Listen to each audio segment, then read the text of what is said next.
Hello everyone, this is Jason from Primetime Aquatics, and I thought now would be a great time to give you a long-term update on our Seachem Tidal 35 that we initially reviewed about a year ago. We did an unboxing, we talked about our initial impressions. I will put that video down in the description below.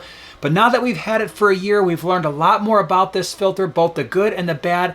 I want to take a few minutes and share that with you. I hope you enjoyed the video, and I appreciate you being here. So here is the Seachem 35. This is the Tidal series. A couple of things right up front. Cost right now on Amazon, this thing's going to cost you right around $41 or so. By the way, if you're interested in this filter, I will put an Amazon affiliate link down in the description below. The overall size, this thing is right around about 6 inches wide. It's about 4.25 inches from back to front, and then about 6.5 inches tall. So it's a relatively compact filter. The nice thing is, let me bust out my handy dandy ruler here. If you are looking for how much space do you need between the rim of the tank and the wall, we're looking at somewhere, give yourself about 2.5 inches, and I think you're gonna be okay. So this is about this area right here. I know it's hard to see because I'm wearing a black shirt with a black filter. Didn't think that one out very well. But this area right here, if you give yourself about 2.5 inches, you should be okay between the wall and where this thing is sitting. Now, this is a great filter for a number of reasons. I'm going to talk about what's good about it, and then we'll hit on some challenges when you're looking at this filter as well, some things to think about. So first thing, there is an adjustable flow. This is super important. I highly recommend, if you're going to buy a hang-on back filter, there are two things that are must-haves in modern hang-on back filters. One of which is the adjustable flow. I would not at this point buy any filter that doesn't allow me to adjust the flow through the return. This thing you can adjust all the way down to 90 gallons per hour and up to 450 gallons per hour when it's really kicking out max capacity. So that's really nice. You can adjust this down to a slow trickle. It's a big important feature of this particular filter. So this filter, as the name implies, is rated for a tank up to 35 gallons. Now, there are some challenges with those larger tanks that we're going to talk about in a moment, but first let's talk a little bit about what's going on the inside of the filter. So here, you can see here we have our lid. Now, the lid's actually important because the way this thing sits, you see this little blue dial right here.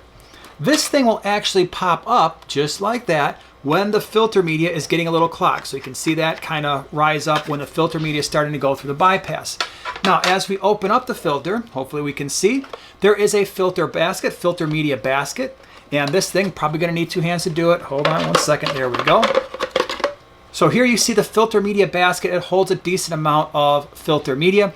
Maybe not as much as something like let's say an AquaClear, but I have found when it comes to filter media, this is going to be more than sufficient for both biological and mechanical filtration. If you have more, it's probably going to be mostly a waste of space. So there's the compartment. Sorry, it's a little dirty. We've been using this thing for a year. And here we have the actual media basket that pulls out. You can see there is a coarse sponge that comes with the filter. Definitely want to make sure that you maintain this as you're maintaining your filter floss or whatever you've got in the basket. Just go ahead and rinse this out. We rinse it out about once a week. So a couple other features I'd like to mention, and that is it does have, like many of the other Seachem Tidal lines, it does have a surface skimmer right here. Let me see if I can kind of angle that so you can see. There you go. And so it will pull some water from the top, and then of course we've got the primary intake down here, and that's going to do most of the filtration from here. Now, it's really super easy if you want to maintain the impeller. There is a tab right here. We're just going to go ahead and kind of pull that out, and you can see here's the impeller. So that took all of about 2 seconds to get this off in case maybe something happens here. It stops running, although that has not happened to us in a year. This thing has never stopped. So this thing just quickly reinserts just like that. Super really easy. Now, the other most important feature for a modern hang-on back filter, I already mentioned adjustable flow is one. This is the other. The motor, the impeller for the filter is actually going to be in the tank. And what does that mean? It means that this filter, along with a few others that are on the market, are some of the quietest filters out there. You absolutely positively, if you're going to buy a hang-on back filter, in my humble opinion, you want an impeller that is going to be in the tank water. It makes these filters silent, and that is so nice. So if you've got a bedroom tank or maybe an office tank and you're on the phone and you don't want to hear some background noise from your filter, an an impeller, a motor that is in the tank is going to solve that problem for you. This happens to be one of just a few brands that has that feature. Vitally important. I would never in a million years buy a hang-on back filter where the impeller and the motor is still hanging out on the outside part of the tank. The other nice thing that this does, and the reason why it's so important, is should you lose power, this thing is self-priming. So if you emptied out all the water in the back, and as long as this part is in the water, it's going to suck the water in, it's going to go into the back, and then it's going to go ahead and start for you. So that is really important that you have a self-priming filter, and that only happens really when you've got a motor and an impeller that are sitting inside the tank. Another reason why it's so important to have that feature. Okay, so that is some of the good with this filter. Again, I love this thing. In terms of reliability, this thing has never stopped on us in a year. It's never blipped on us. We lose power from time to time. It starts right back up. Very reliable. Okay, so what are some of the things that you need to consider? There are cheaper filters out there.